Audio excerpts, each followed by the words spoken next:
So, pranam to all of you. Good morning, good evening, good afternoon, whatever you may be now.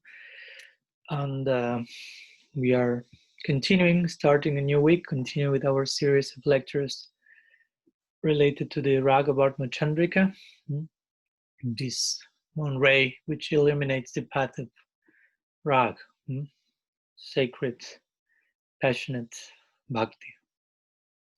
So today we are in our fifth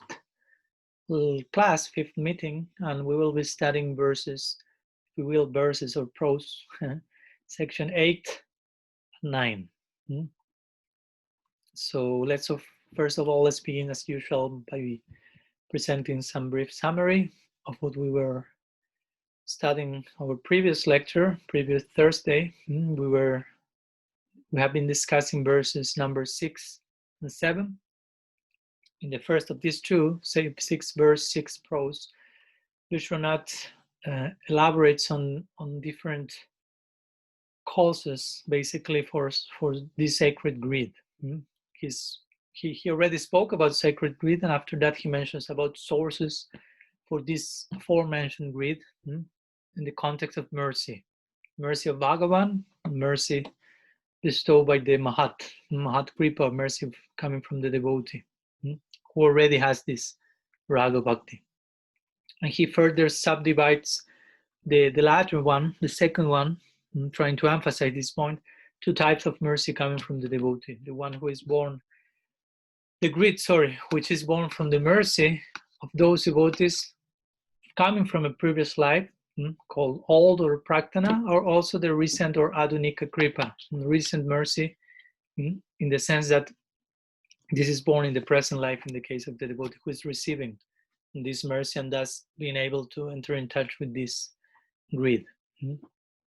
So Vishwanath elaborated in this regard, mentioning that in the cases of those whose greed was awakened in the previous birth, well, that particular greed already awakened will manifest in this present lifetime somehow or other, and that person will take shelter, of course, of Sri Guru.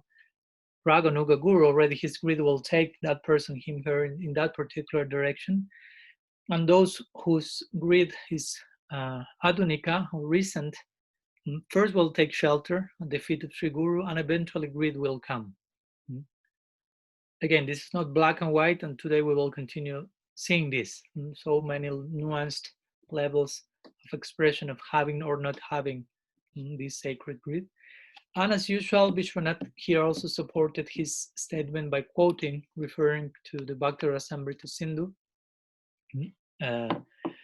one of the many verses where Srila Rupa Goswami speaks about Raga Bhakti, in this case speaking about how you engage in Bhakti, in Raga Bhakti due to greed. That's what causes engagement in Raga Bhakti, as we already explained. And that will alone only come from mercy of Sri Krishna and his devotees. And Rupa also mentioned, we know this path of Raga Bhakti as Pushti Marg. In the Balava Sampradaya, they'll know about it. So we elaborated on this first six verse, that's class, speaking about how adhikar for Raga Bhakti is lova, but interestingly, lova comes from mercy, from kripa. So it's strictly speaking, adhikar for Raga Bhakti is kripa. Again, we spoke that in Raga Bhakti there's no consideration of purity or impurity, one's present condition. So that implies kripa. That's how kripa is. The eyes of kripa are seeing with that particular type of perspective, if you will. So the point is our adhikar, because we mentioned also that here it is mentioned adhikar can come from kripa, and kripa can come from Bhagavan or the Mahat or the devotee, but mainly the emphasis is always put in the sadhu, implying that generally speaking, Krishna has delegated his kripa shakti toward his Mahatmas. So in conclusion, we could say that our adhikar for Raga Bhakti will be Mahat Kripa, or the Sadhu Kripa, the mercy of the Sadhu. Bhaktivinoda Thakur mentions this in his Navadvip Bhavataranga. He's mentioning actually our level of qualification will be measured according to the degree of how much mercy we have received from the Sadhu. So mercy is that thing that qualifies us, and mercy is a gift. So if we have become extremely qualified by mercy, we have no chance still to be proud of that, because it's all a gift. All the qualification came from above, from a place beyond ourselves.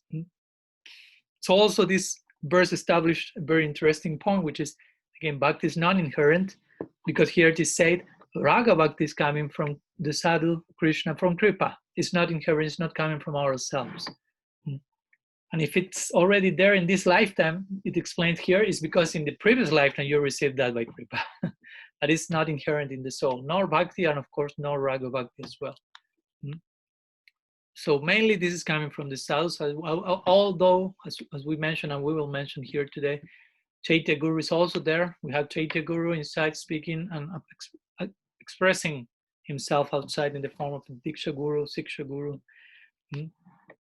So we mentioned a little bit how this process of Diksha and Siksha is there. Diksha is a process. We mentioned that important point. Diksha is not one moment in our lifetime and that's all, but it's something that we receive and it has to be churned, if you will, in time. That may take lifetimes even. So we need to receive all this from Guru, from the sadhu, from kripa of the sadhu. It's not that you can learn Vaidhi Bhakti from your Guru and then just learn Raga Bhakti from the books because your Guru didn't teach you about Raga Bhakti. It's not like this.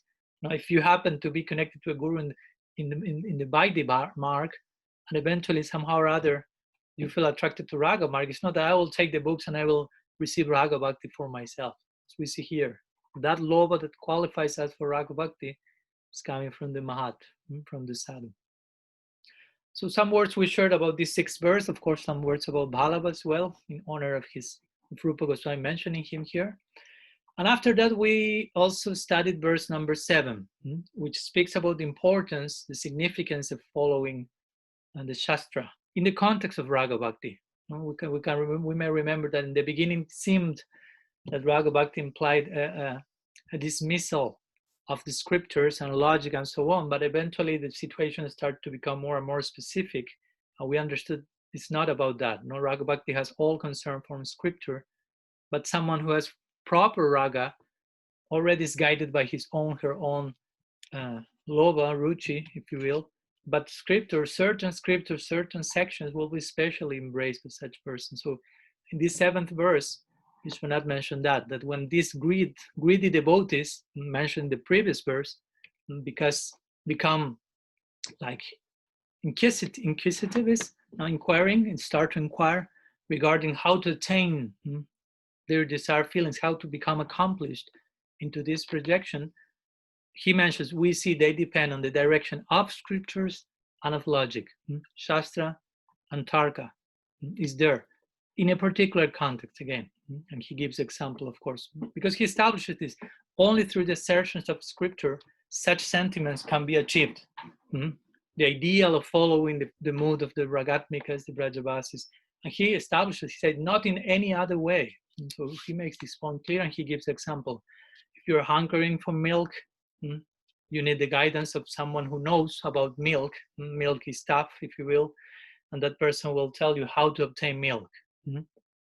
And it's a whole process there, of course. You have to accept instructions and get the cow, feed her, milk her, a whole process till you finally have the milk. So you will follow all the regulations, rules and regulations, if you will, the do's and don'ts, only to converge into that moment of having the milk.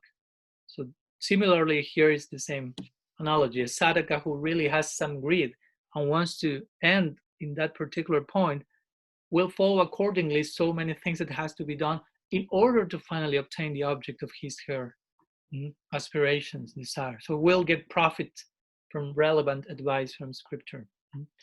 And Vishwanath again mentions that in that verse. You cannot gain knowledge of on your own, this type of knowledge. You must accept proper direction. And he further emphasizes his point by quoting Srimad Bhagavatam, 8th canto, Brahma explaining that in the same way he gave, for example, as people is deriving fire from wood, milk from a cow, grains and food from the earth, and a livelihood from trade and so on. Similarly, those who are wise sage will mention that we can attain a person can attain Bhagavan by using proper intelligence to take proper association. In other words, those people will conclude I only can obtain them through the medium of sadhu sangha. That's your proper usage of your buddhi, your discernment faculty. And by doing this, we will overcome the gunas and we will gradually progress into the desired direction.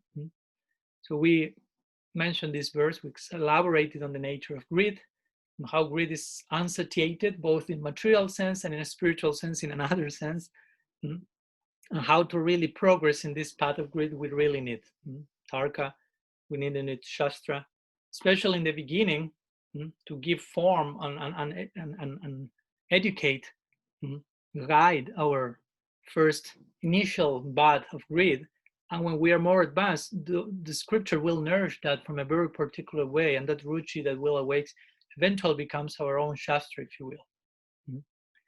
So here also this Bhagavatam verse is given because as Shastra is giving advice to progress materially, food, fire, again, subsistence, earth, trading. At the same time, it's a kalpataru, kalpabriksha. It gives, satisfy whatever desires. We will give also advice regarding spiritual matters, raga bhakti, if you will. So we will receive very important information there. And we will get to know about the feelings of the ragatmikas. We also mentioned it's very important to be properly educated, Guru Shastra and Sadhu, not to mistake these feelings with mundane emotional range, if you will. And that's why the Goswamis, as we mentioned, our Purvacharyas wrote so many books in order to lay the foundation, very clear foundation of what's Raga Bhakti, what's transcendental emotions, what's mundane bhava. So they wrote a lot about tattva, about Siddhanta, but also they wrote a lot about rasa, bhava, lila. So in order to guide and to nourish the process of a progressive raga sadhaka, raga nuga sadhaka. In the beginning, we may need to read books like Bhakti Rasamrita Sindhu. Rupa Goswami wrote Bhakti Rasamrita Sindhu, but he eventually also wrote Ujjwal Nilamani, Lalita Madhava, Vidagdha Madhava, Stava Mala, so many prayers full of lobha. And we have the books of Raghunath Das Goswami and so on. And Vishwanath wrote Raga-vartma-candrika, but he also wrote Krishna Bhavanamrita. So we have Lila Granthas, we have Tattva Granthas. So we have to understand, we shouldn't get rushed into the more rasic section without proper qualification, but we shouldn't also get overtly attached to just dealing with the philosophy without understanding that that's the foundation for advancing into the realm of rasa, bhava, etc. So we have our Goswamis and our Purvacharya have been very much engaged with lots of commitment trying to provide all this for each of us. So we are so much indebted to them.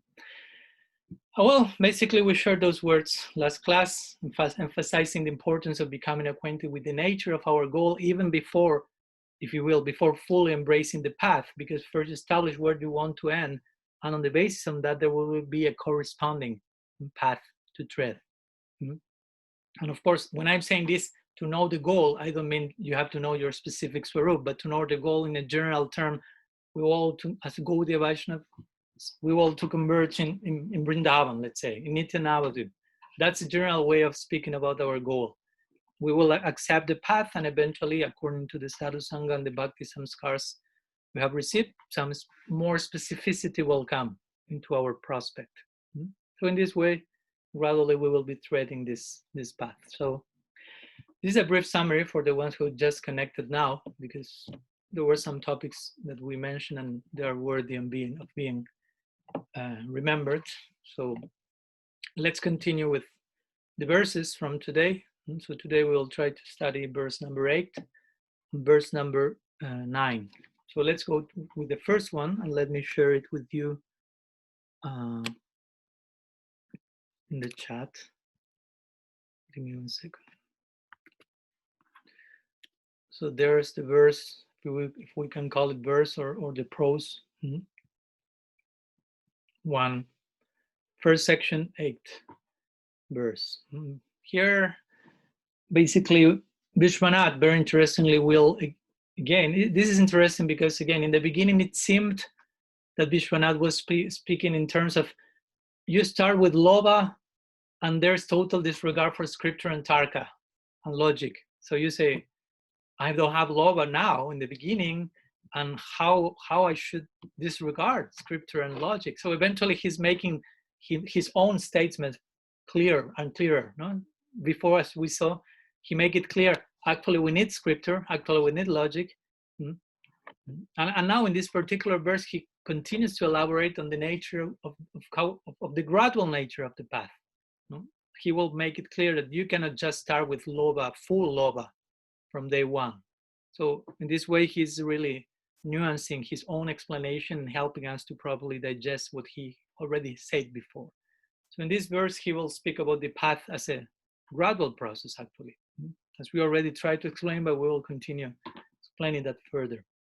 So I will read the verse. It says, "It is described that the devotees on the path of Raga gradually progress from the initial surrender to the feet of Sri Guru up to the stage of directly attaining the object of their desires. In this regard, Sri Krishna said to Sri Uddhav, Srimad Bhagavatam, 11th canto, 14th chapter, verse 26, when a medicinal ointment is applied to a diseased eye, the eye's weakness is overcome and its power to discern very subtle objects is restored. In the same way, to the extent that one's mind is purified by repeatedly hearing and chanting about my supremely sacred pastimes, one can receive a glimpse of my divine form, and thus all the subtle truths of reality become manifest in the heart of the sadhaka. From these words," continues Vishwanath Chakrabarti Thakur, "from these words of the Lord, it is known that through sadhana bhakti, the consciousness of the sadhaka becomes more purified every day, and he gradually becomes more and more ready."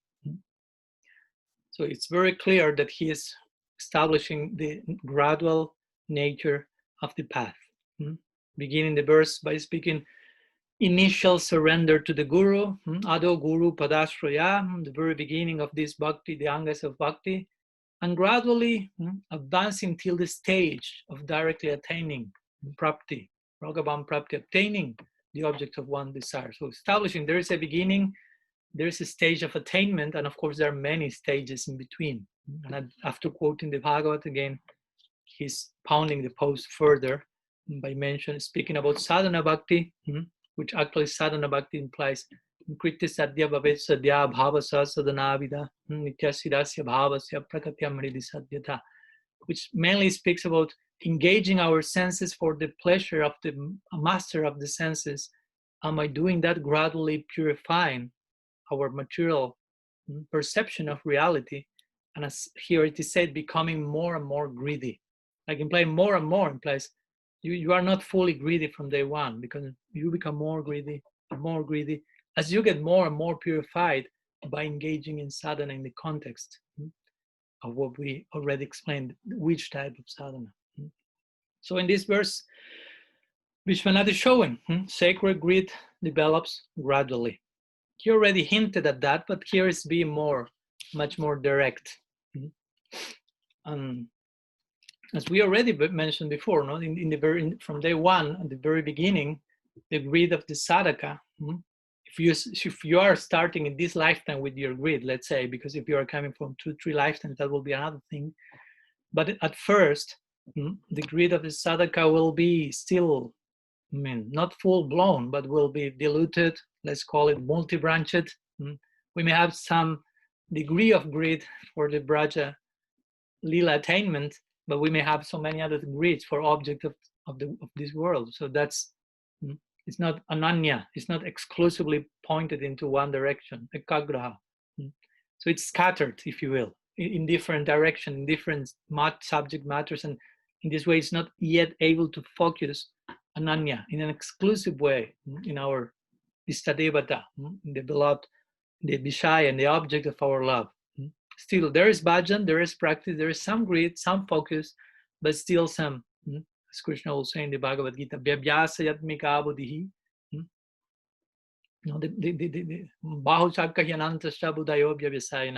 The intelligence is multi-branched at one point, because Bhoga Ishvarya Prashaktanam, the same idea. Taya paharita chitta samvyabhyasa yatmika buddhihi samadhona vidiyate. If still there is Bhoga Ishvarya, there is desires, greed in other direction, you cannot attain full samadhi, full focus.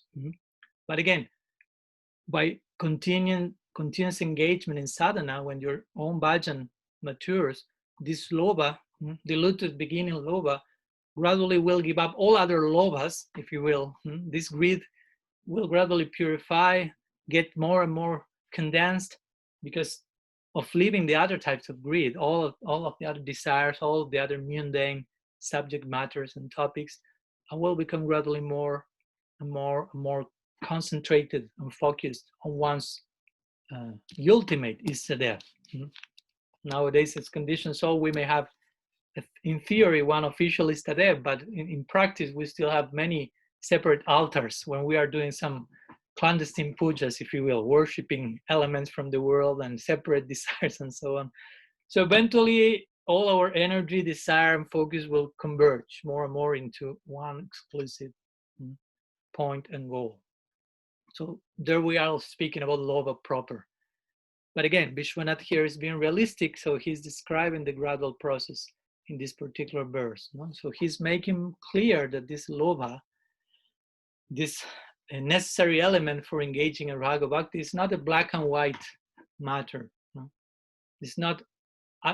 It is not either absolute or complete, or there is none. It's not like, or you have full lobha or you have no lobha at all. It's not. It doesn't work like that. So we have to understand that, because the word can say something to us, but the very word, the very same word, we have different meanings according to every stage. That's how I will say also how Indian psychology works, no? Because if you're an Indian, you may say a word and you will understand it in a nuanced way. If you are really acquainted with the intention and dynamic of scripture, you say lobha, and you will see, yeah, lobha is greed, but you immediately know you can have lobha in the beginning, lobha in the middle, lobha at the end. So lobha in itself is not speaking about where are you standing now, but it's still a generic conception. So when we say lobha, we are not necessarily speaking about topmost lobha. Lobha is not necessarily a burning, all-consuming passion from day one. But it doesn't, so the point is you can have lobha from day one, but it won't be the same lobha that we'll have in day 108. So considering this, interestingly, because sometimes we translate raga bhakti as spontaneous devotion. But at the same time, we know we may be on the map or on the path of raga bhakti, but still not be that spontaneous ourselves. So sometimes some acharyas have translated raga bhakti as spontaneous devotion, but strictly speaking, the term can be misleading because there may be not such spontaneity from day one, even though something is there. So we need to know how to deal with these terms, because again, in consideration of this, lobha in the beginning may be quite diluted still. So maybe raga bhakti shouldn't be so much translated as spontaneous devotion, because in the beginning it's not that spontaneous. Basically, we need lots of rules and follow Vaidhi Bhakti from certain perspective in the context of Raga. And on the other side, interestingly, because if we say Raga Bhakti is spontaneous devotion, immediately you are implying Vaidhi Bhakti. In Vaidhi Bhakti, there is no spontaneity at all, at any stage. And it's not like that either, because a Vaidhi Bhakta who is a Siddha in Vaikuntha, who attained Vaikuntha and perfected Vaidhi Bhakti, have attained whatever, Samipya Mukti, and have Vaikuntha Prem, that person, I don't think that person will need to be prodded into his service, forced into that. There is some spontaneity. It's not a forced thing. So as we see, there is a nuanced perspective on this. It's not that in the beginning of Raga Bhakti you are full spontaneous, and the ultimate goal of Vaidhi Bhakti there's no spontaneity, not at all. So, for example, again, the inhabitants of Vaikuntha will have natural love for God, not forced love. There's no imposition there, even though sometimes we express in terms of awe and reverence. We have to understand what this mean. It's basically they are aware that Vishnu is God and they relate to him properly, but it's not that they are fearful of Bhagavan. One thing may be the beginning of Vaidhi Bark, as we mentioned, You are maybe afraid of not following certain rules because of the consequences of that and so on. But another thing is to be in Vaikuntha. So, but again, even though the inhabitants of Vaikuntha have natural love for God, not forced love for God, still that doesn't make it Raga Bhakti. It's not that they have Raga Bhakti, because it's spontaneous. You follow? So Vaidhi Bhakti has a particular bhava and prema of its own. Particular by sadhana that corresponds with Vaidhi, bhava, and prema. Rupa Goswami spoke like this. He spoke about sadhana bhakti, bhava bhakti, and prema bhakti. And in that context, he mentioned, and you have Vaidhi and raga, like implying there is a sadhana, bhava, and prema corresponding to these two particular paths. So it's different. No, the bhava of Vaikuntha, the prema of Vaikuntha is natural, is consuming, but it's different from the bhava and the prema of Braj. That should be clear at this point, because the bhava and the prema of the Brajavasis, what's the result of that? It causes them to forget that Krishna is God, which is the main issue in Vaikuntha. He is God. That they are pretty aware of that. But in Vrindavan, the Brajavasis forget that Krishna is God, and what is more, Krishna forgets that he is God as well. His abhiman, his self identity or consideration in Braj is not I'm God. It's I'm a Gopa. I'm the son of Jashoda, as Guru Maharaj will say. I'm the friend of Sridham. I'm the lover of Sri Radha, and so on. That's his ego, not I'm God. So returning to Raga Bhakti for a moment, we mentioned already the qualification for this Raga Bhakti is Lobha, not any other type of purity. So this is an important point, interesting here, because in Raga Bhakti there may be faults. I mean, you may have faults, but still we are qualified for treading such a particular path. Lust, for example, let's mention lust is a fault on the path of Bhakti. It's not something that is considered to be anukul or favorable, but still you can enter the devotional path in that way, despite being still afflicted by lust and other material desires. This is a famous Falshruti, or concluding verse of the Bhagavad, of the Rasa Lila in the Bhagavad. Vikriditam brajavadu viridam ch Vishnu sridam vitanu sridanyada tabarna yedyat bhaktim param bhagavati pratilabhya kamam hridgogamasya pahinotya chirena dhira. Sukadev is mentioning the person who faithfully hears or describes the pastimes of Bhagavan, Vishnu, he says there, in the Rasa Lila with the gopis of Braj. So he makes it clear, Krishna is Bhagavan, he is not a playboy only. Attains supreme devotion, bhaktim param, to the Lord. And that person quickly becomes steady and conquers over the senses, giving up lust, which is called the disease of the heart. So basically, that's the qualification. I'm mentioning this because it's really a different orientation, Raga Bhakti, Vaidhi Bhakti. So you see, I mean, you can listen to these pastimes with proper guidance. The only problem will be here only mistaking this Madhurya Rasa that is mentioned here, or whatever other rasa for that matter, to be an ordinary mundane affair. That's what will disqualify us for entering into Raganuga Bhajan. But if you have proper advice, proper guidance, and you can appreciate the transcendental nature, sorry, of this lila, that slight appreciation you may even have from day one, that puts you in the map of Raga Bhakti. So again, from very beginning, as this verse is mentioning, the practitioners, Guru Padasraya, take shelter of the Guru. And from that moment, it is said the stream of bhajan will flow more and more.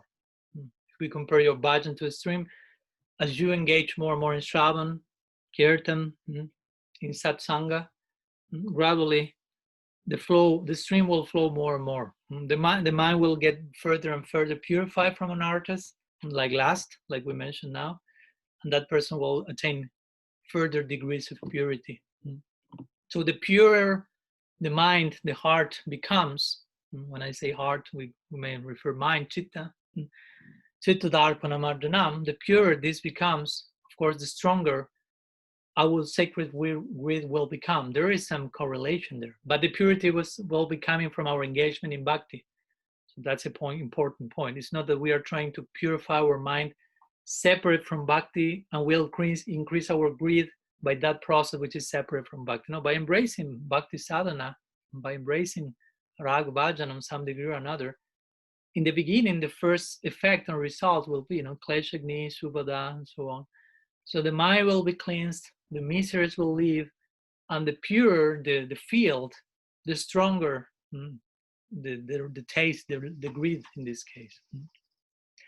So to give further support to his point here, Vishwanath almost finishes his commentary, his prose, his verse here, quoting another verse from the Bhagavad. And we see he's always referring back to the Bhagavad and to the Bhakti Rasamrita Sindhu mainly, over and over again. So in this case, he mentions this verse from the 11th canto of the Bhagavad Gita, where Krishna himself is speaking to Uddhava. I will repeat again the verse, it's there in the original verse from Raga-vartma-candrika. And this is there is another analogy here. And it says that when a medicinal ointment is applied to a diseased eye, the weakness of the eye will be gradually cured. And the power that the eyes have to look and to discern, even in a more subtle sense, will be gradually restored.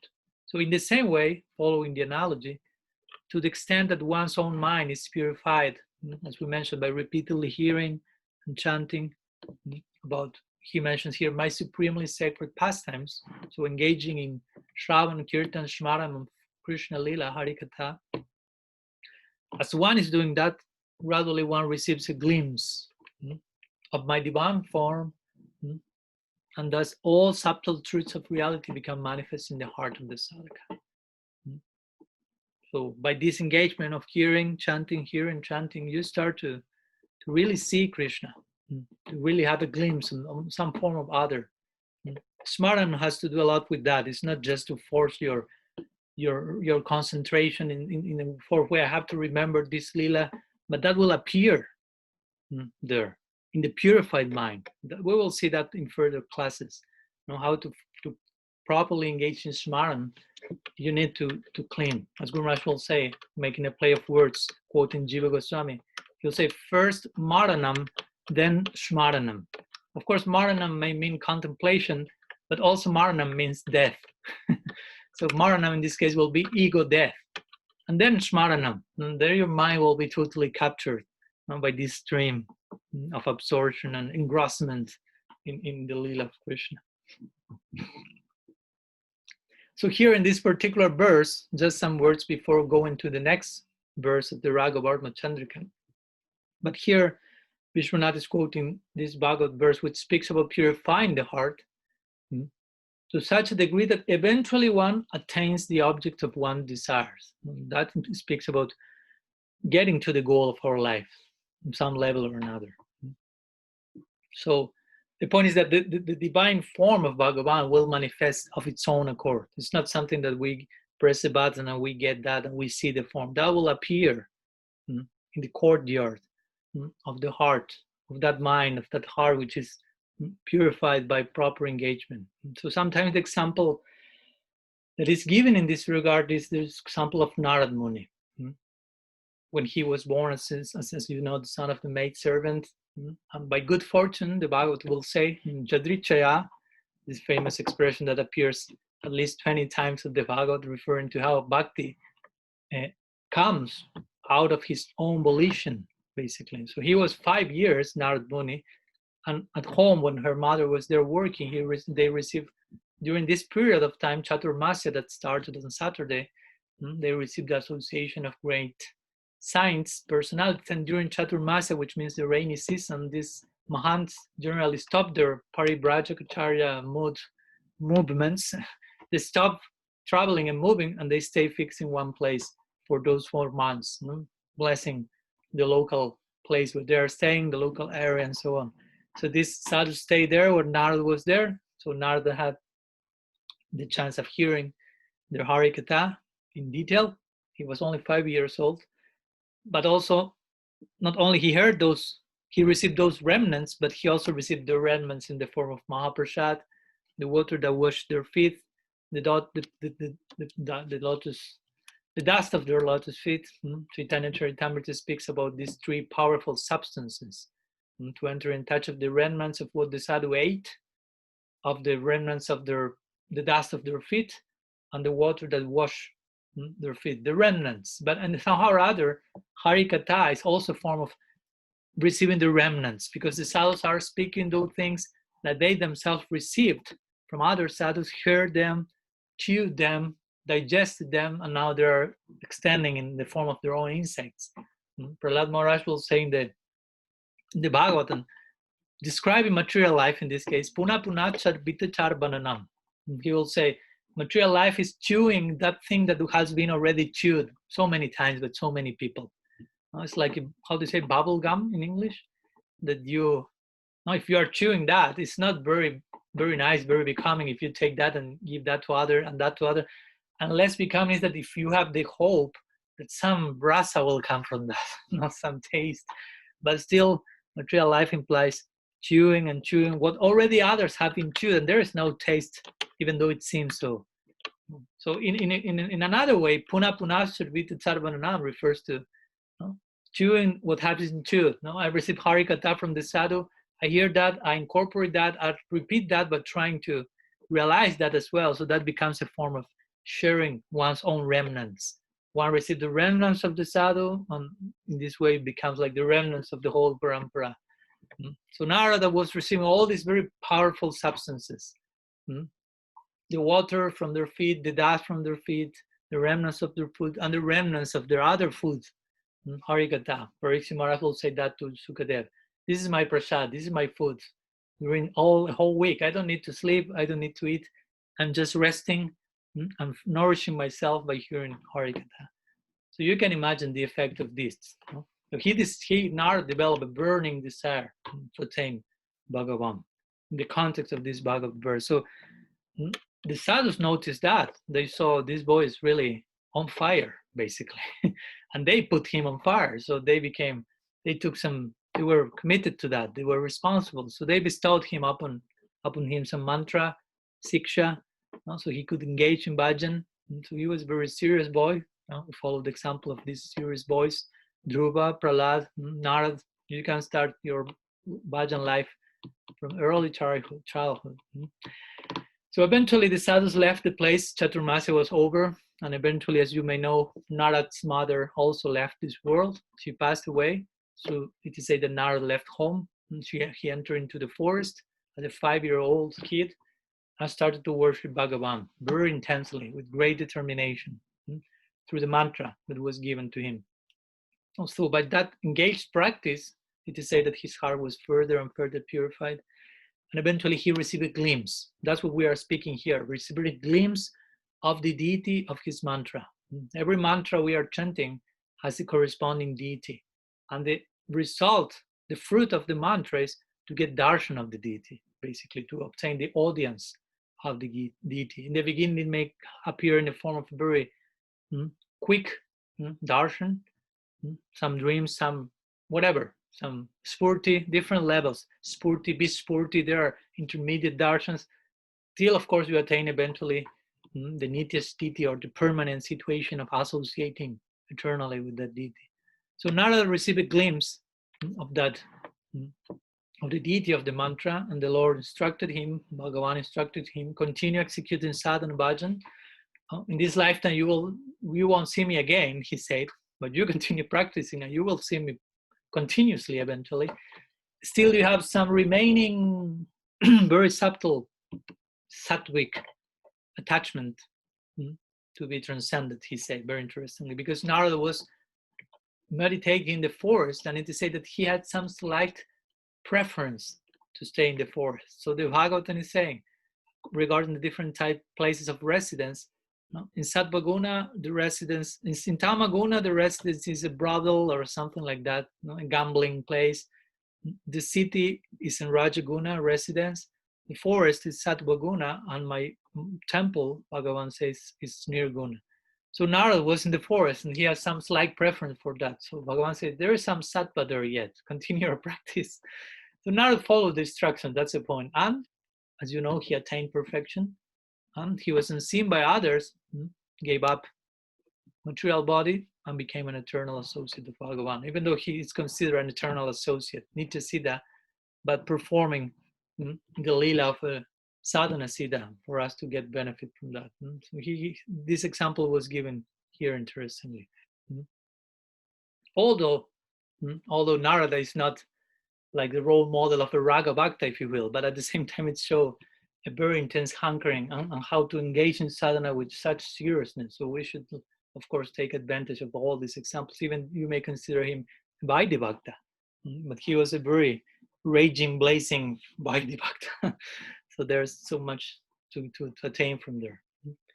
So some ideas regarding this 8th verse, where Vishwanath is trying to describe how this process is happening gradually. This raga starts from day 1, day 2, eventually accepting of the guru, eventually long-term goal, attaining the object of your desires, in the same way that you gradually start to see more and more. You start to awaken your real eye, and you really start to perceive your Istadev, your deity. So Vishwanath concludes this 8th verse saying this, no? By sadhana bhakti, the consciousness of the sadhaka becomes more purified every day. So every day means it's an everyday affair. It's day after day after day. It's not from today to the next weekend, but every single day, sadhana is to be embraced with full commitment, understanding this is eventually my food, really, my nourishment, this is my everything. So gradually you become more and more greedy. That becomes, your sadhana gets closer to your sadhya. No? Your sadhana becomes bhava bhakti, prem bhakti, eventually sadhya bhakti. Sadhana and sadhya bhakti. No? Sadhana and bhakti in practice, as Guru Maharaj will say, you are imitating a good thing, which is a good thing, but eventually you are no longer imitating. It's becoming real, and each day more real for you, and you become more and more greedy for that.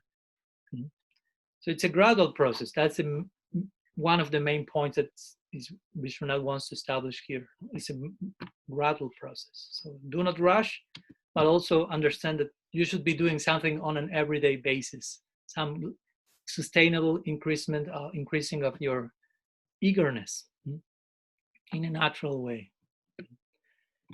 Okay, so let's go to next verse. We have some more minutes, but it won't be that long, I think, today. Let's see. So verse number 9, I'll share it with you in the chat also.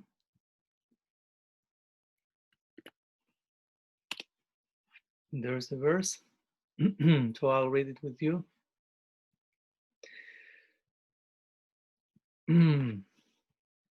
So here, Vishwanath will speak about different ways of learning, basically, of receiving instruction for those who are progressively threading this path of sacred greed. So Vishwanath is mentioning, when the sadhaka attains the aforementioned greed, Sri Bhagavan eliminates the desired goal externally, instructing as guru, and internally, inspiring as antaryami, or super soul paramatma, within the heart, or chaitya guru, about the means to achieve his desired object. Thus, according to the words of Sri Uddhava, now, well, he's not quoting the verse itself, we will quote it later, 11th canto, chapter 29, verse 6.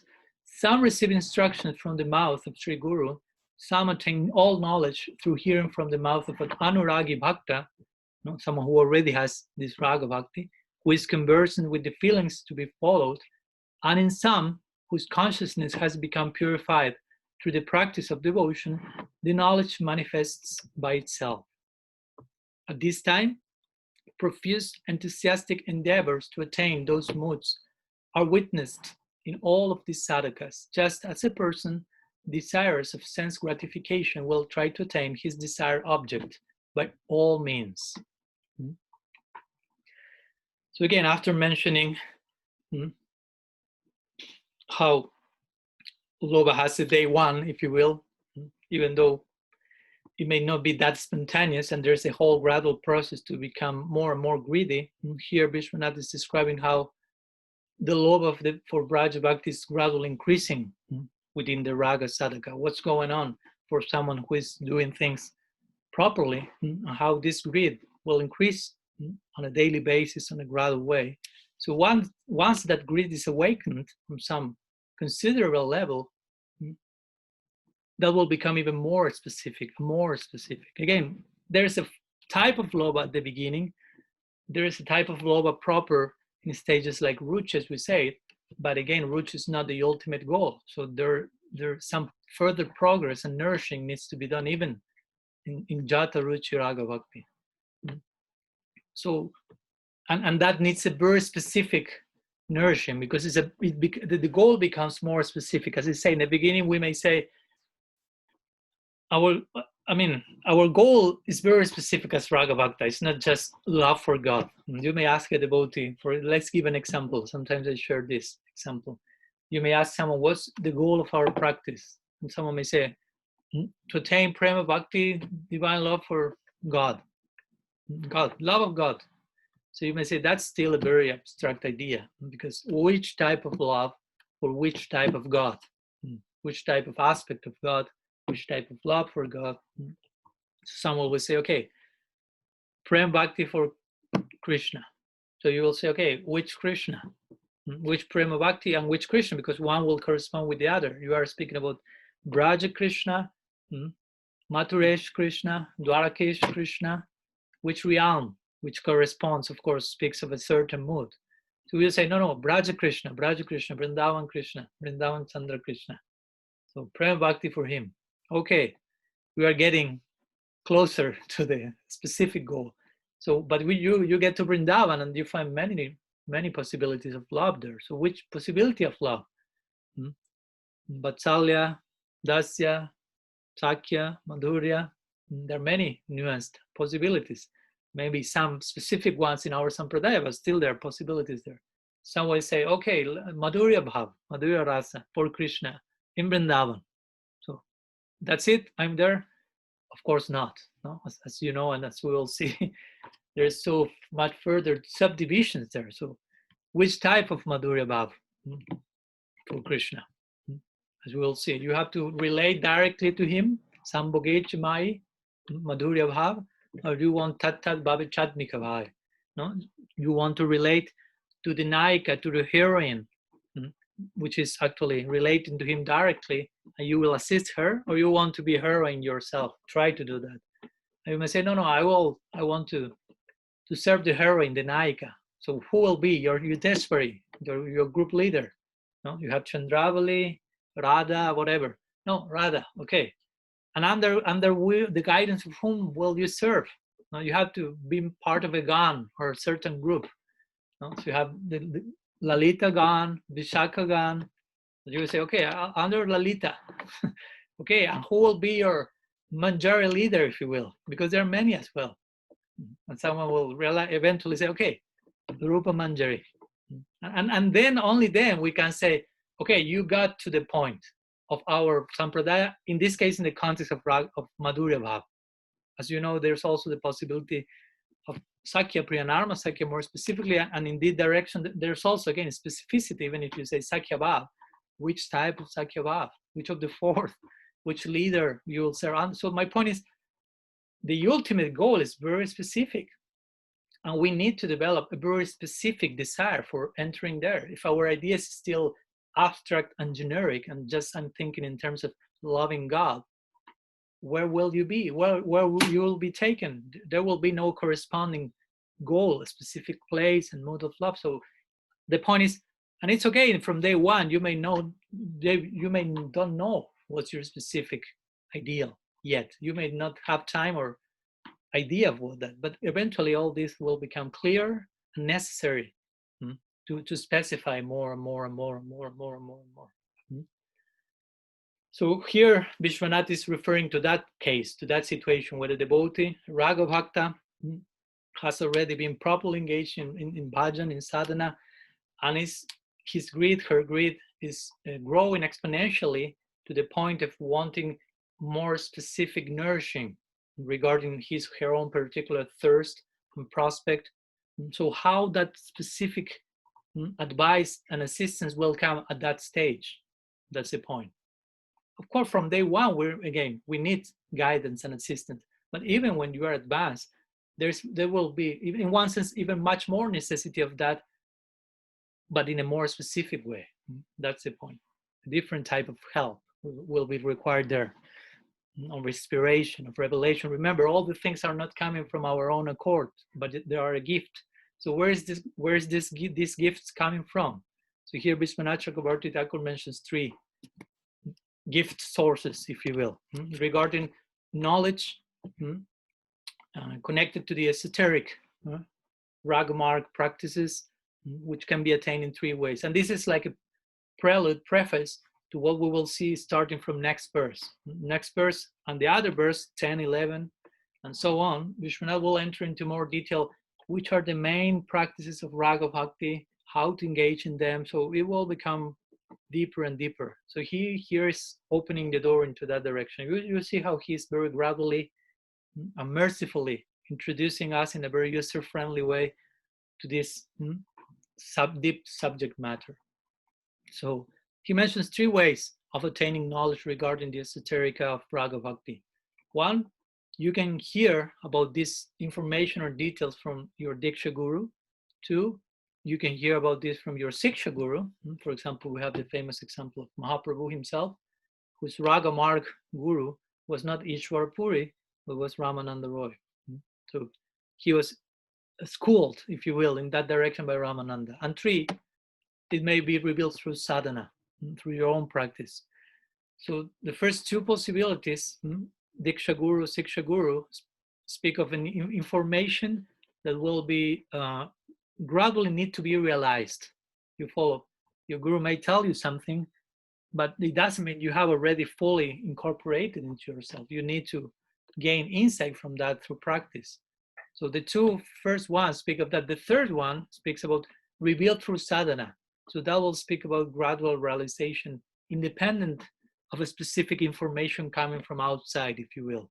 But it's coming from somewhere. It's not your own product, if you will. It's grace, still grace. As we mentioned the Bhagavad Gita, the samsatat yuktanam dadami buddhi yogam tam yena mamupayantitem.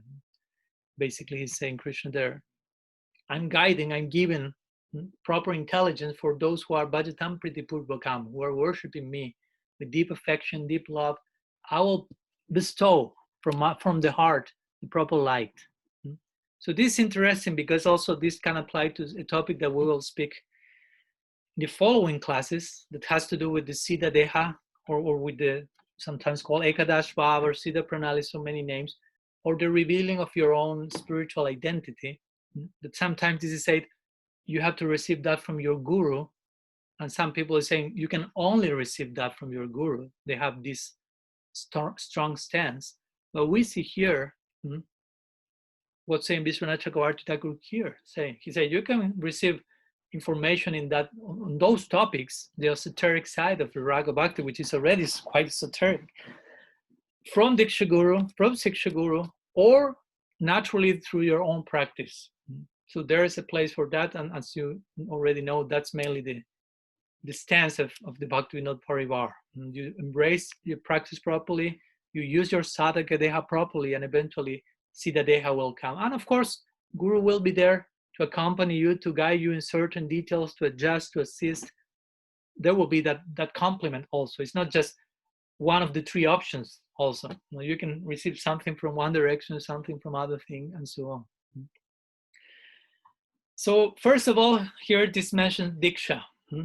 In Diksha, you can receive, from your Diksha Guru, you can receive this information. But interestingly also, there is something mentioned in the scripture, especially the Bhakti Sandarbha of Jiva Goswami. He's mentioning that regarding Diksha, accepting it is not essential in every case. Of course, we have to understand what's the meaning of this.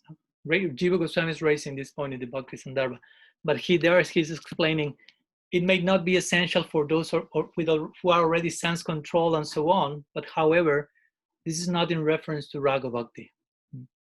He makes that clear. He says in Raga Bhakti, Actually, the guru becomes more important as you advance. The more you advance, the more the guru figure becomes essential for you. You follow, because he's no longer he's your guru, of course, but he starts to become something else. He starts to become your role model. He starts to become the personification of the eternal bhav you want to attain. He starts to become an eternal figure that you will serve under his guidance in the Nityadam. So still your guru, but so many other things start to unfold as you advance in Raga Bhakti. So again, guru becomes more important as you advance. It's not just like something that you can dispense from. No, you have your guru, he helped you, you advance, okay, Gurudev, thank you very much. I'm running into my goal. It's not like that. And we see in most cases, at least the rule generally is that the disciple follows the bhav of his guru, of her guru. Unless some exceptions, again, that the devotee may come with some other previous bhakti samskars, whatever. But the general rule you see is this. So in the beginning, the guru will be seen as a representative of God. Generally, that's the conception. Sometimes it has been said, I think Prabhupada said that once. A Kanishta Adhikari will see the guru as God himself. That's in the beginning maybe necessary, not much distinction. In the Madhyam perspective, she will see the guru as a Shakti Abhesa avatar in the sense of especially empowered with a type of love. So he will see his devotee side basically in a very highlighted way, even above the idea of his God. He's a God in the sense that he has God in his heart, and God is there, but he's a lover of God.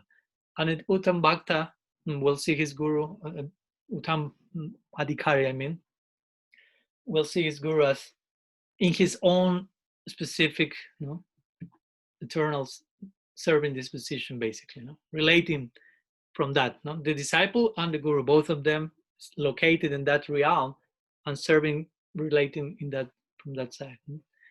So as one progresses, gurus, was seen as a representative of God, but eventually he will represent a particular type of ananda, a particular type of joy that he's the personification of. That's why Guru Maharaj will say, when we recite daily our Diksha mantra, Krishna Anandaya Dimahi. That has to do with that idea of trying to meditate, of absorbing your intelligence in thinking about your guru as being a particular representation of love for Krishna. And that the disciple will follow in the lila. So that's an eternal perception. That's a very esoteric thing. So again, if you go deep into this type of practices, all this information will reveal in this. When you say Krishnanandaya Dimahi, you are praying to Sri Guru to receive his grace, her grace, and receive the revelation, the qualification for understanding such a revelation. Who are you there? Which is the mood you are following there? And I will eternally serve you there, somehow or other. So again, this is the normal course. There may be some exceptions to the rule. For example, also we can say, and exceptions to the rule can be explained in a number of ways. In one sense, the guru is also representing Krishna, as we mentioned, Sakshat Tari, Venasa, Master Shastra. He's representing Rasa Raj. So in one sense, he represents all rasas. Not because he's in all rasas, but he is representing that principle as well, the guru principle. Vishnu Tattva is there, but Jiva Tattva, Bhakti Tattva is there in a particular mixer, Guru Tattva called. So in this way, my point is, the way a guru who is in Sakya Rasa, for example, he can give Madhurya Rasa to a disciple who has that affinity. That we see in Jaiva Dharma. Now we see that the guru is in his own rasa, but he has these two disciples, Vijay Kumar and Brajanath, and each one of them is in Sakya and Madhurya. And each one of them will see their guru as a representative of the particular department they have affinity for. So Krishna will make the arrangement to nurture the process of each disciple. So there shouldn't be a problem in the mind of the disciple. What if I have a different affinity than my guru? What will happen? And that's a really calculative thing. Understand, Krishna is still there somehow or other, and he will express himself through the figure of the Guru and inspire. The inspired side of the Vaishnava, Srila Sri Maharaj will say. Sometimes the example is given of the president. The president may come from a particular state with a specific affinities, but being the president, he's representing all of the states. But he has his own inclination, but he also has to represent everything. So in this way, the Guru on one side is Sakshat Haridvena. He's representing his God, so he's representing all possibilities, being the Guru. But Vishwanath says in his Gurasakam Kintu, but Prabhurja Priyaiva Tasya. He also is a devotee. He also has a particular sentiment that most of his disciples will follow, most of her disciples will follow. And that's this Krishnanandaya Dimahi, absorbing ourselves in following the inner bliss of Sri Guru, which flows in a particular direction. So I hope this idea is clear. So Vishwanath will support in this present verse his main statement with one shloka from the Bhagavad, another one from 11th canto also. But in this case, Krishna is not speaking to Uddhav, but Uddhav is speaking to Krishna.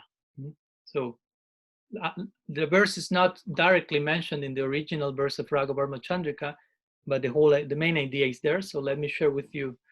I can share you in the chat as well. This is verse 11:29, 6. So there is the verse of the Bhagavad. It says, "Oh my Lord," Uddhava is speaking, "transcendental poets and experts in spiritual science could not fully express their in-depthness to you, even if they were endowed with the prolonged lifetime of Brahma. For you appear externally as the Guru to teach them, and internally you are present to guide them as the Chaitya Guru, destroying all unfavorable and inauspicious desires for sense gratification and delivering them by directing them how to come to you." So it's interesting because Vishwanath here is given a very nuanced description in these verses, in this section of the Raga-vartma-candrika.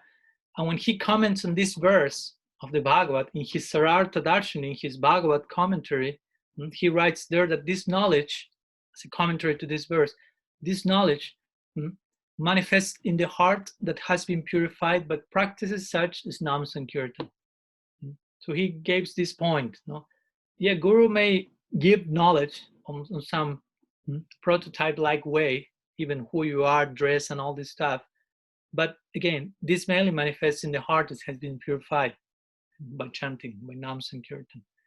So mainly Nam Sankirtan, which is the sadhana that Mahaprabhu gave to the world, that leads to the purified condition of the heart, Chetodarpana Marjana, but that's just the beginning of Nam Sankirtan, as you know. That's the very first effect of the 7 effects of Nam Sankirtan mentioned in Sikshastakham's first verse.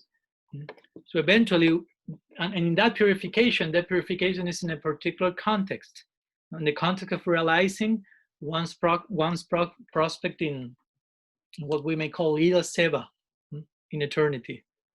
So the purification will be just preparing the ground for that further insight that will come eventually in advanced stages of sadhana bhakti.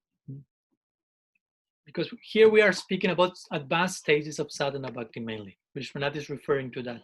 No longer beginning raga bhakti, ajata ruchi raga bhakti. He's speaking about sadhana bhakti, but that stage of sadhana bhakti that corresponds with a purified heart. So what does he mean with that? What do we understand with the heart that is considerably purified, even though being in sadhana bhakti, that stage is ruchi, where we speak about raga bhakti proper, jata ruchi, raganuga sadhana bhakti. And what's the character, the main attributes of ruchi, as Mahaprabhu himself mentioned in his 4th verse of Sikshastakam? Ruchi is marginally characterized by the absence of material desire. Najanam, nasundarim, kabitamba. I don't want followers, money, the wealth of religiosity, knowledge, liberation, no separate desire. And mainly ruchi will be characterized by a desire for bhakti. No desire for anything else, no taste for anything else, only desiring bhakti. Bhavat bhakti rahai tu ki toi. Janmani, janmani. Life after life, I only want hai tu ki bhakti. This is Mahaprabhu's idea of ruchi, the fourth verse. So this is, here we are speaking about advanced sadhana. And as Guru Maharaj will mention, no, this stage of sadhana that mainly is characterized by submission, by these types of prayer, Dainyat Bodhika, Samprarthanatmika, begins to move substantially and meaningfully into the direction of the longing that characterizes Bhava Bhakti. Sadhana Bhakti is characterized by submission, surrender, humility, and Bhava Bhakti is characterized by longing, which of course includes all, there's a type of humility and so on there, but mainly longing. So we'll say, first deserve, then desire. First deserve means first submission, then longing, then desire. And Guru Maharaj mentions this. Now, in this ruchi, we find spiritual desire, well-deserved spiritual desire. After the proper engagement in sadhana, you reach such a stage and you have real spiritual desire, and because you have no other desire, basically you officially are considered as Sudha Bhakta. From ruchi on, that's considered pure bhakti, pure in the sense that there's no material separate desires. And here we are speaking about also this information that one receives at this stage, or the affinity towards one particular sentiment we may have. And that's strongly tied to ruchi. Bhaktivinoda Thakur describes like that. He mentions that, again, ruchi constitutes the absence of material desire on one side, and the awakening, dawning of spiritual desire. And this spiritual desire is mainly characterized, ruchi is characterized by three forms that spiritual desire manifests. Rupa Goswami mentions this, which are called prapti abhilas, anukulya abhilas, and soharda abhilas. Sohrida abhilas. Soharda abhilas. Prapti abhilas means the desire to attain Krishna. But really, try to imagine what this desire must be. Imagine that you don't have desire for anything else. Because you may say now, I have also desire to attain Krishna. Yeah, but maybe you have desire to attain some other things yet. So that specific desire is still not so strong. It's quite multi-branched and diluted. But in ruchi, there are no other desires that are getting in the way. There are no other desires that are clouding the spiritual desire. So you can imagine how intense, how consuming, how passionate will be this quality of desire at the stage of ruchi in the context of raga bhakti. So these three phases of desire appear here. Prapti abhilas, the desire to attain Krishna. Anukulya abhilas, which means the desire to serve Krishna favorably.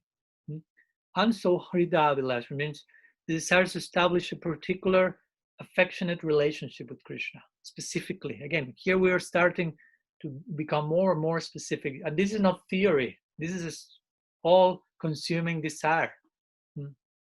So you will have these three desires. I want to establish a relationship with Krishna. All this is the preface to achieving bhava. Ruchi, asakti, thrown into the emotional ocean of bhava. So the desire to attaining a particular connection with him in the context of that relationship, some service, and of course the longing starts to appear. I want to attain Krishna. I want to attain Krishna, in particular Krishna, in particular context of service. So these type of desires begin to manifest in ruchi. Again, they are not fully in place yet because there's further stages after ruchi. And that's why, again, Jiva Goswami refers to raga proper as jata ruchi raga bhakti. When you are there in ruchi, then we can really speak really seriously about raga, you being in raga bhakti, because you don't want anything else.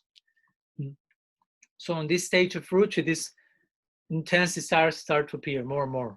And you engage in such a sadhana, you can imagine the seriousness of one's engagement in sadhana in that stage. Because having such a desires and knowing, I will attain all this by diving deep into my bhajan, by the mercy of Bhagavan and the devotees, of course. So as Guru Maharaj will say, at that stage, one's medicine becomes food. The sadhana that was mainly for curing myself for getting rid of material desires starts to take another form, start to nourish me, starts to inspire me in a particular way. So, but again, still we are in ruchi here. So it's different from asakti and bhava, the next stages. In asakti and bhava, to say that these three desires flow quite spontaneously. But in ruchi, those three desires are cultivated with one's intelligence. This is mentioned. Jiva Goswami describes ruchi in those terms. He said ruchi refers to a desire for Bhagavan that is directed by the intellect. But you have a desire, but still there is not full flowing of that. You need the intellect, you need to work on that, but still heart is considerably awake. Of course, if you want, if we were even before ruchi, we may go to nishta, which may be the interim goal for most. Also, you can fix your ideal. It's not that before ruchi there is no idea of what affinity you have. You can have some affinity and you can feel something on some level, but mainly you will fix your ideal there on the basis of study of Shastra, deep study of Shastra. And Nishta involves typically this, no? Dealing with Shastra, harmonizing head with heart. And when you do your homework properly in ruchi, heart is starting to awake, but intellect is still there, again, directing that desire. Asakti implies starts to really officially bloom, your identity starts to appear, because attachment, one is one's own attachments, and eventually bhava and prem. So in Nishta, this will happen also on the basis of this study of Shastra, of the Grantha Bhagavat, or on the basis of serving the Bhakta Bhagavat, the two manifestations of this Bhagavat, the scripture or the devotee. And you will decide to follow him, her internally. You receive some samskar in that direction. So that will likely give rise to some corresponding desire, ruchi eventually, if you follow in the wake of your main guru figure in your life or whatever. Or to say that even beyond that, before that, if we want to go even beyond that, in earlier stages, before nishta even, bhajan, kriya, and artha, nivriti, Guru sometimes may tell the disciples, you are to follow a particular bhava as your ideal. Not necessarily because I have that affinity, but Guru is like setting the stage, like he will see there's no bhav there yet, no affinity, maybe no previous bhakti samskar. So I will focus my disciple, okay, I have this bhav, so focus in my bhav, try to serve in that direction. On some level, that may be there also.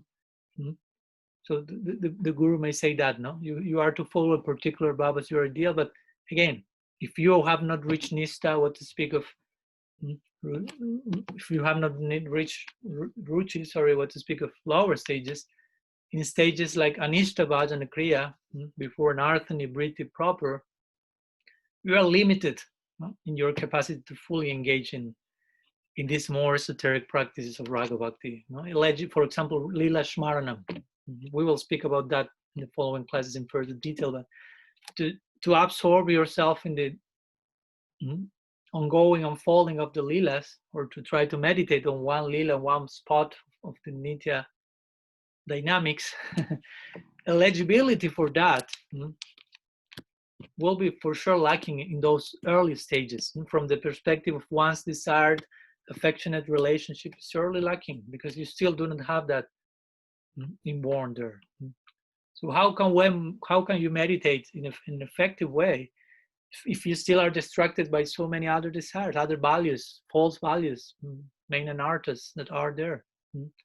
So first, certain cleansing is required for sure.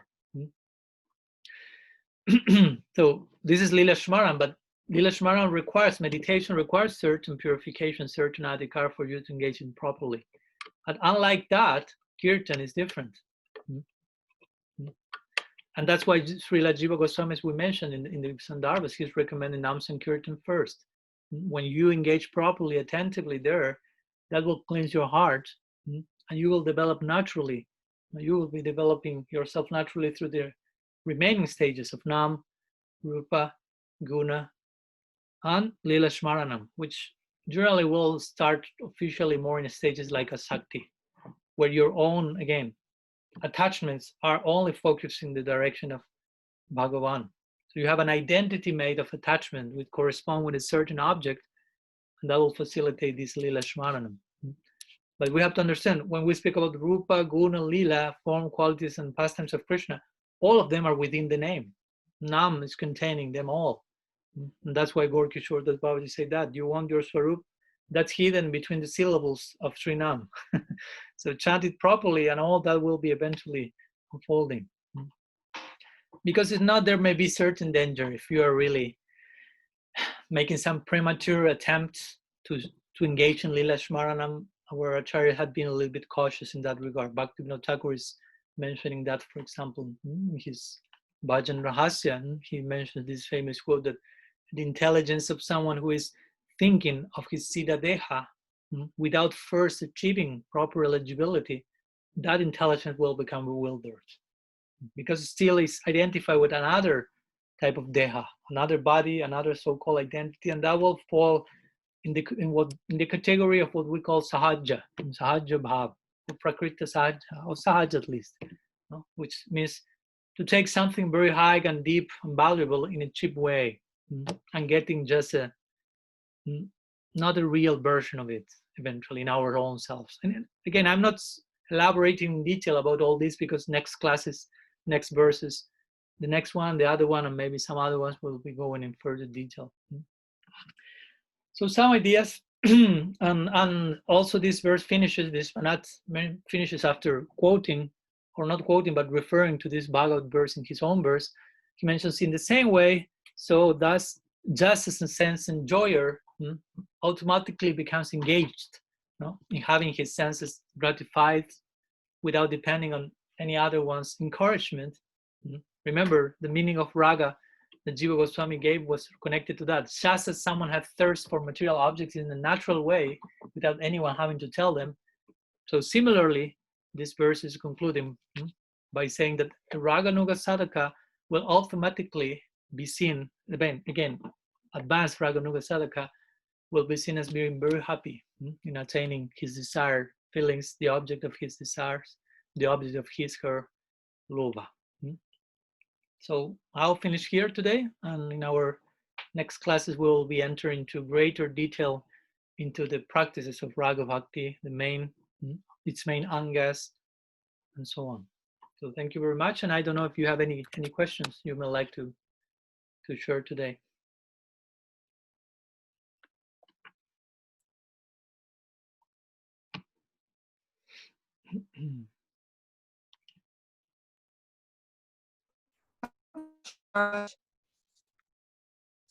Someone is.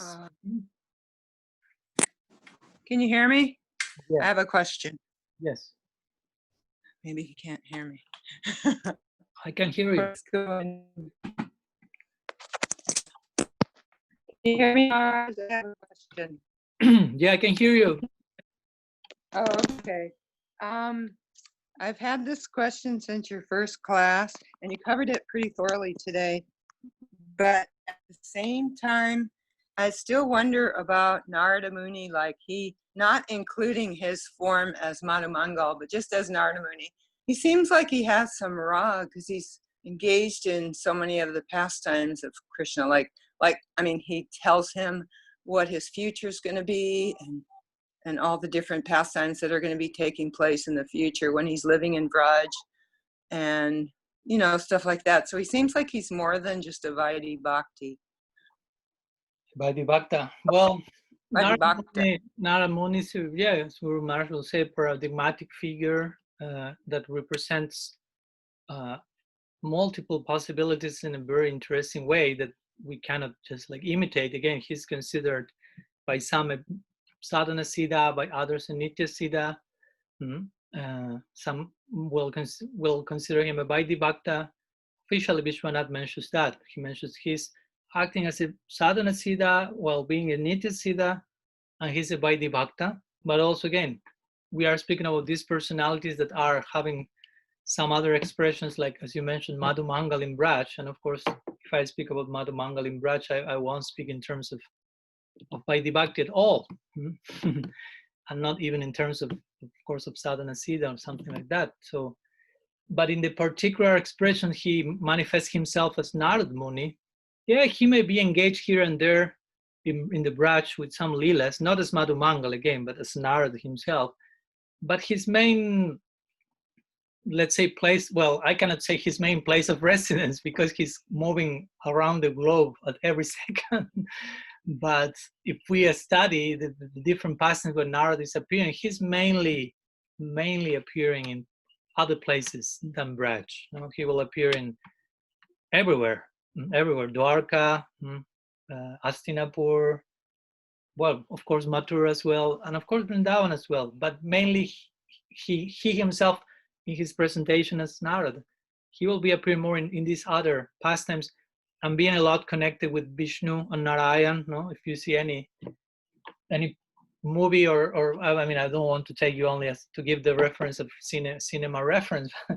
Narad Muni is always seen traveling and singing Narayan, no? Narayan, Narayan. Now, in that context, he's depicted as a Vaidhi Bhakta. Of course, in our particular school, we have another approach, and we see Narad Muni.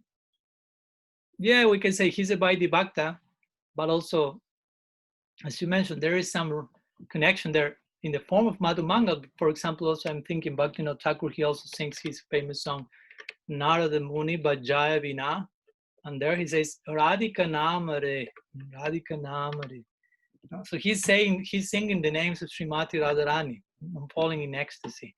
So of course, that's not so typical of of the Vaidhi Bhakta. He will mainly sing the glories of Sri, no? In the context of Lakshmi, and of Lakshmi Pati Narayan. So again, it's a very cryptic figure, Narad Muni. It's not that you can just point the finger and say, he's this, that's only that, and that's only that. I mainly refer to what Vishwanath said because we are mainly now sharing Vishwanath's conception and prospect, but of course we find different ideas there. So Narad, yeah, at some moment he seems to be connected to the Braj and to the type of passionate love that our acharyas have visualized, like this song of Bhaktivinoda Thakur and so on. But we could say that mainly his form, his Raga Bhakti form, will be that of Madhu Mangal. From there we see the full face of Narad Muni in the Braj. But generally the standard Narad Muni is traveling here and there and orchestrating so many different leelas, while mainly being connected to the conception of Vaidhi Bhakti in the context of Lakshmi Narayan. So again, it's a very nuanced personality, not a black and white one. I hope that helps. So I don't know, any other question before finishing? Thank you, that was good.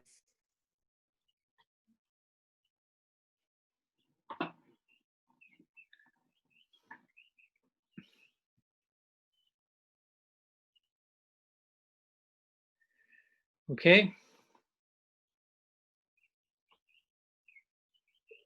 Maharaj Pranam, there's a question in the chat box. In the chat box. Okay, let me see. Annapurna has one question connected to previous classes. Okay, let's try to keep on track with the present ones, but let's make an exception to the rule today. You mentioned that the two is to obtain this transcendental greed in Raga Marg is given by Krishna himself and by the sadhus. Well, Vishwanath mentions that, I just repeat. Whether in your previous life how awakening and in this is expressing and in the same life starts. So who cultivated that greed in your previous life was a devotee, although not all devotees who are born as devotees have such greed. And are those who are grateful in this life by Krishna or by sadhus going to develop it in this life in order to be born as devotees in the next? Who makes them male? Yes. Next time, Annapurna, I ask you to be more specific in the question and maybe ask one question, because here there are like 5 questions at the same time and in different directions, so it's a little bit too much. But in brief words, if you have received some greed in your previous lifetime, of course, it was in association with devotees that had that greed again, because that greed has to come from someone who already has it. That's what Vishwanath say, anuragi bhattas, someone who already are steeped on that particular mood. So whether this lifetime or the previous one, but they have to have that particular type of bhakti. It's not that you are associated with the Vaidhi Bhakta in your previous lifetime, and in this lifetime you have greed because of association with the Vaidhi Bhakta in the previous one. No, if you in this lifetime have greed, it's because you are associated with an Raga-vartma in your previous lifetime. So that's one part.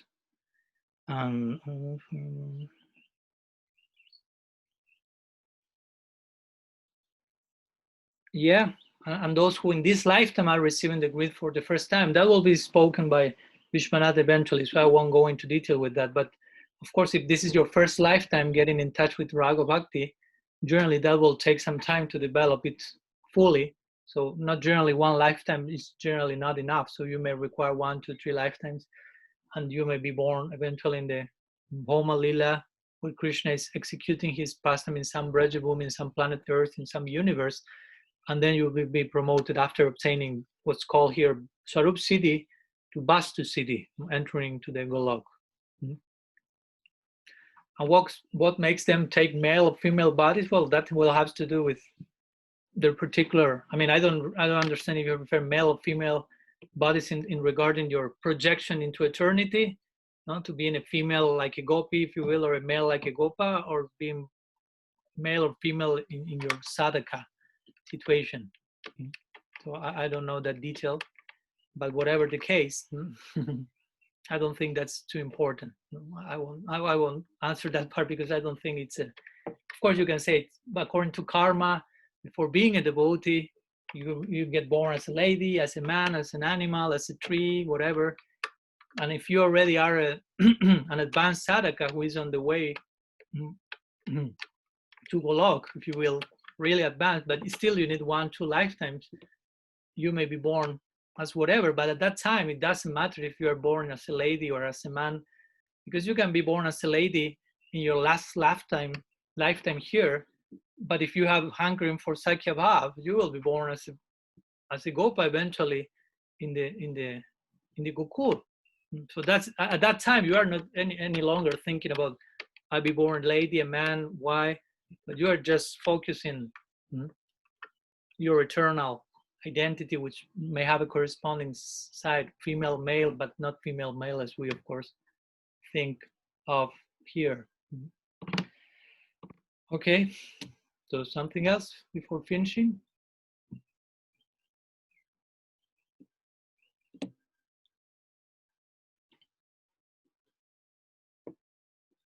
Okay, so we can finish here. Thank you very much to all of you for your time and presence, and see you next Thursday. We will continue with next verse number 10th of the Raga-vartma-candrika. Srila Gurudev ki jai, Sriman Mahaprabhu ki jai, Shri Harinam Sankirtan ki jai, Shri Raga-vartma-candrika ki jai, Shri Vishwanath Chakravarti Thakur ki jai, Gaur Bhakta-vrinda ki jai, Gaur Premananda Haribo. Pancha kalpatarubhyascha kripa sindhubhyaiva cha patitanam pavanebhyo vaishnavebhyo namo. Nanta koti vaishnava vrinda ki jai, Gaur Haribo.